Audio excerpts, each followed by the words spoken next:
ፍላበርጋስትድ ፍላበርጋስትድ የዚህ ቃል ትርጉም ምን ነበር? ጭንቅሎ ለምንድነው ዲክሽነሪ የምታነበው? መቼስ ሁሉም ነገር ደህና እንደሆነ ተስፋ አደርጋለሁ። ቴጋ ያ ቶኒ በንግግር ያጠፋውን ስማችንን መመለስ አለብኝ። አዎ ሙሉ በሙሉ ቀላልና ትክክለኛ እንግሊዝኛ መማር እፈልጋለሁ። ከዛ ቶኒን አሸንፈዋለሁ። ጭንቅሎ እነዚህን ነገሮች ተው። አንተ ጥሩ እንግሊዝኛ መናገር አትችልም። እባክህ አንተም የችግሬ አካል ነህ። ሲጀመር የኔ ችግሮች በአካባቢ የማገኛቸው ሰዎች ናቸው። ይህኔ እንግሊዝኛ ከሚናገሩ ሰዎች ጋር በሆን ኖሮ አሁን የት እንደምሆን አውቃለሁ። እኔ ጠበቃ መሆን እፈልጋለሁ፣ ግን ንግግር አይፈቅድልኝም። ከተቀላቀሉ ንግግሮች መላቀቅ እፈልጋለሁ። ቴጋ አየህ፣ እያሳበድከኝ ነው። ሂድና ዲክሽነሪ አንብብ፣ ከዛ እንደ ምሁራን መግባባት እንችላለን።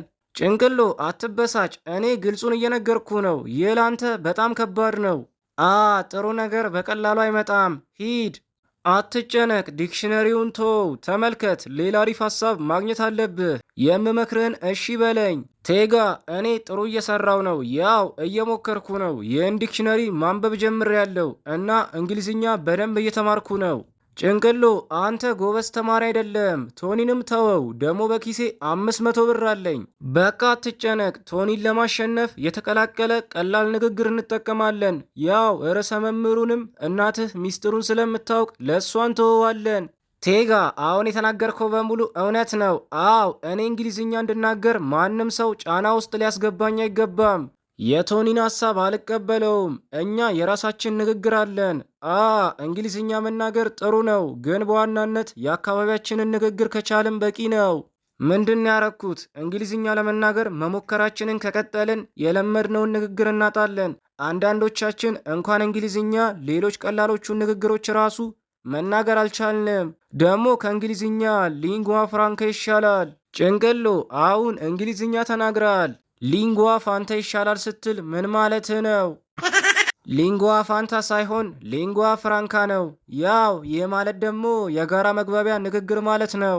እሺ ሁሉም ሰው ሊረዳው የሚችለው ቋንቋ እንግሊዝኛ ነው ይባላል። ነገር ግን ሁሉም የሚረዳው ፒድጂንን ነው። ፒድጂን ማለት ደግሞ ሰዎች ለመግባባት የሚፈጥሩት ቀላል የተቀላቀለ ንግግር ነው። አሁን አንተ ወደ ሌላ አካባቢ ብትሄድ ምን አይነት ንግግር ትጠቀማለህ? እንግሊዝኛ ወይስ ቀላል ንግግር? ሁሉም ሰው ቶሎ የሚረዳው የቱን ነው? ቀላሉን ንግግር። በጣም ጥሩ። ወደ ገበያ ከሄድክና ከሱቅ የሆነ ነገር መግዛት ከፈለክ እንግሊዝኛ ትናገራለህ ወይስ ቀላል ንግግር? ቀላል ንግግር። እሺ በሀገራችን በየትኛውም ቦታ ያሉ ሰዎች በብዛት የሚናገሩት ቋንቋ የትኛውን ነው? እንግሊዝኛ ወይስ የለመዱትን ቀላል ንግግር? ቀላሉን ንግግር። እግዚአብሔር ይባርክ። ከአሜሪካን አክሰንት ጋር ለመነጋገር የሚሞክር ህንዳዊ ሰው መቼስ አይተህ አታውቅም። ከቻይና የመጡ ሰዎችስ እንግሊዝኛ ሲናገሩ አይታቸው ታውቃለህ? ትንሽ እንኳን አላየሁም። ወደ ጋና ራሱ ብትሄድ እንግሊዝኛ ሲናገሩ ቋንቋቸውን ሙሉ በሙሉ ሊረሱ ይችላሉ። በቃ በአጭሩ እኛ እንግሊዝኛ የመቻል ግዴታ የለብንም። ዲክሽነሪውን ለወራትና ለዓመት ካላነበብኩት በስተቀር መቼም እንግሊዝኛ መናገር አልችልም። ያ ቶኒንም አሁን ዋጋውን እንሰጠዋለን። እኛ እንግሊዝኛ መናገር ባንችልም እስከ ዛሬ የተግባባንበትን ቀላል ንግግር የመናገር መብት አለን።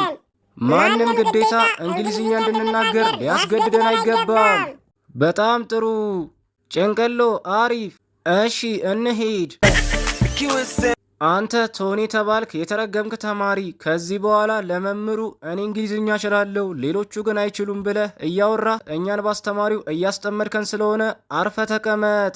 አይ ጭንቅሎ፣ ትናንት ዲክሽነሪ በደንብ አንብቤ እንግሊዝኛ መናገር ካንተ በልጣለሁ ብለህ ከእኔ ጋር በ500 ብር አሲዛል ነበር እንዴ? አይ ጭንቅሎ፣ ገና ላይብረሪ እንደገባህ መጽሐፉ ከበደህ አይደል? ቶኒ ዝም ብትል ይሻላል። ትናንትና አውቀህ በእንግሊዝኛ የተነሳ ከአስተማሪ ጋር ያጣላከን ይበቃል። አይ ዝም አልልም ካልክ ግን ዋጋን እሰጥሃለሁ። እሺ ብሬን አምጡ። በጣም ጥሩ ቴጋ፣ ብሩን ስጠኝ። ቶኒ አንተ እንግሊዝኛ እያልክ ችግር ውስጥ ስለከተትከን ያስያዝነውን 500 ብር እንዲህ በቀላሉ አልሰጥም። ያው እንድሰጥ ከፈለክ እኔን ተደባድበህ ማሸነፍ ይኖርብሃል። ከቻልክ ግጠመኝ። አገኘው። እዚሁ ዋጋን እሰጥሃለሁ። ጭንቅሎ እንግሊዝኛ እንዳያወራ አፉን ምታው። ካሁን በኋላ ስለ እንግሊዝኛ እንዳታወራ። እዚህ ክፍል ውስጥ ምን እየተካሄደ ነው? ጭንቅሎና ቴጋ ደበደቡኝ። ሁለታችሁም ወደዚህ ኑ። ምን አልክ ቲቸር? ከትምህርት ቤቱ አባራችኋለሁ። መምህር፣ አንተ ለቶኒ ያገዘህ ከትምህርት ቤት ልታባረን አችልም። ምክንያቱም እናቴ ስላንተና ስለ ጓደኛዋ የምታውቀውን ሚስጥር ነግራኛለች። ተግባባን?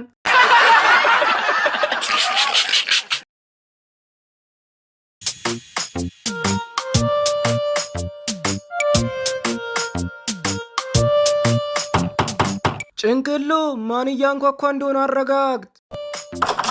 ወደ እኔ እናትና አባቴ መኖሪያ ቤት እንኳን ደህና መጣሽ።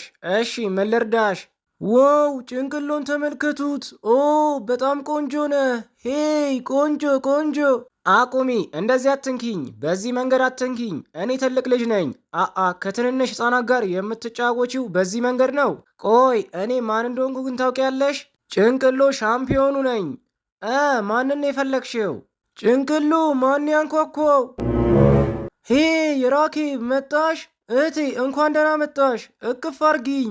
በይ በደንብ ቀፊኝ። ጭንቅሎ አየሃት? ና አክስትን ሰላም በል። ጭንቅሎ እሷ ታናሽ እህቴ ናት፣ የመጨረሻዋ ልጅ። እሷ የድርጅት ስራዋን ለመስራት ነው የመጣችው። እናም ከእኛ ጋር ለ1 ዓመት ትቆያለች። ስለዚህ አክስት ራኬብን በትክክል ሰላም በል፣ ሰላምታ ስጥ። ሰላም ብያታለሁ፣ ግን ለባህሬ አክብሮት የጎደለው ድርጊት እየፈጸመችብኝ ነበር። እኔ እኮ ጭንቅሎ ሻምፒዮን ነኝ። ጭንቅሎ እሷ የእናትህ እህት ናት። እህቴ ጭንቅሎ አደገ፣ አሁን ትልቅ ልጅ ሆኗል።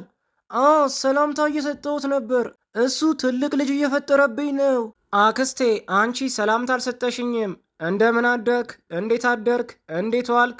ሰላምታ የምትሰጪበት መንገድ ይህ ነው። አንቺ ግን ጉንጬን እየነካሽ ነበር። ያ ውሾችና ትንንሽ ልጆች ላይ የሚያደርጉት ይህንን ነው። እኔ ሕፃን አይደለውም። እማዬ ትልቅ ልጅ እንደሆንኩ አልነገርሻትም አይደል? እኔ እኮ ብዙ ነገሮች ላይ አሸናፊ የሆንኩት ጭንቅሎ ነኝ። ስለ እኔ በዙሪያሽ ጠይቂ። ዝም በልና የአክስትን ቦርሳ ወደ ውስጥ ውሰድ። ጭንቅሎ ና ወደዚህ፣ ሳህኑን ወስደህ እጠብ። ጭንቅሎ ባልዲውን ውሰድና ውሃ አምጣልኝ። ጭንቅሎ ለምንድን ነው እንደዚህ የምትመለከተኝ? ለምን እንዲህ አይነት መጥፎ ፊት ለእኔ ታሳየኛለህ? እሺ እንደዛ ነው፣ ተንበርከክ። እጅህን አንሳ፣ አትመልከተኝ፣ አይኖችህን ጨፍን። አይ እኔ በአባቴ ቤት ብቻዬን ነበርኩ። ይህች አክስቴ የአባቷን ቤት ትታ ወደዚህ መጣች። አሁን ክብሬን በማሳጣት ችግር ውስጥ ልከተኝ ትፈልጋለች። ወይኔ ጭንቅሎ መከራ ደርሶብኛል። አክስቴ እዚህ መታ የቤት ልጅ ሆና ተቀየረችብኝ። እኔ ደግሞ የዚህ ቤት ልጅ እንደመሆኔ መጠን ትክክለኛውን ቦታ ካልያዝኩኝ የቤት ውስጥ ሰራተኛ እንደሆን ታደርጋለች። ከዛ እኔ ከሷ ይባስ ከሆናለሁ። ቆይ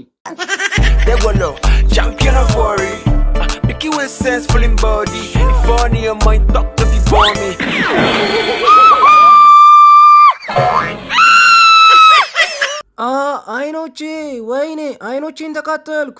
ወይኔ አይኔን አቃጠለኝ። ወይኔ አይኖቼ፣ ወይኔ። ገና ምን አይተሽ? ይሄ ጅማሬው ነው።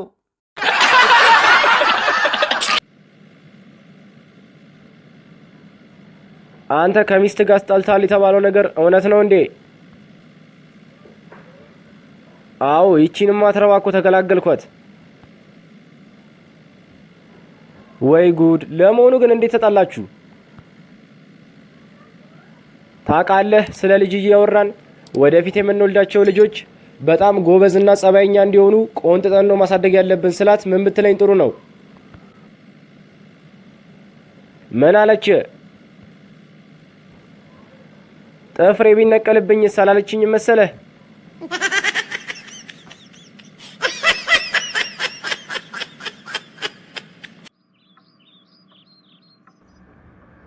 ውዴ በጣም ስለራበኝ ቶሎ ብለሽ ምግብ ስሪልኝ፣ ካልሆነ ግን ሆቴል ሄጄ ነው የምበላው። አታስብ የኔ ማር፣ 5 ደቂቃ ብቻ።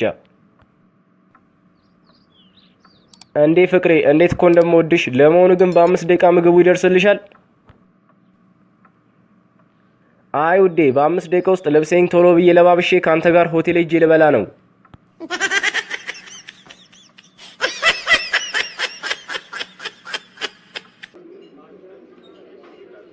ሮቤል፣ ዛሬ ማለት ነው በጣም ነው ደስ ያለኝ። አረ ጓደኛዬ፣ ምን ነው? ምን ተገኘ?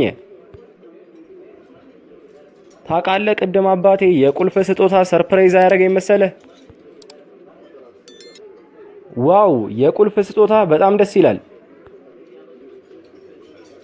ያው እንግዲህ አሁን የቀረኝ ቁልፉን ሸሚዜ ላይ መስፋት ብቻ ነው።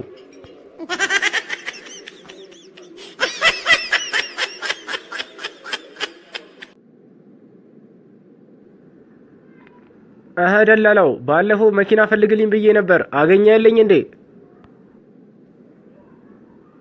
አዎ፣ በጣም አሪፍ መኪና አግኝቼልሃለሁ። ታዲያ መኪናዋ እንዴት ናት? ነዳጅ ምናምን አትበላም? ኧረ አታስብ፣ ነዳጅ ሁሉ ቢያልቅባት ሼም ይዟት ትሄዳለች።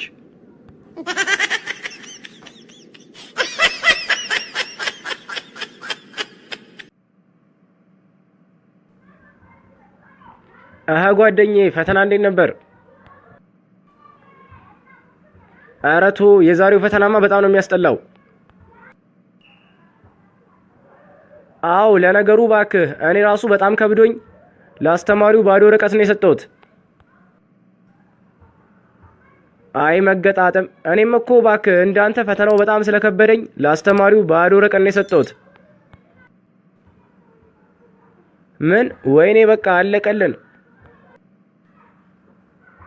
ቆይ ለምን እንደዛ አልክ? እባክህ ሁለታችንም ባዶ ወረቀት ስለሰጠን አስተማሪው የተኮራረጅን ይመስለዋል።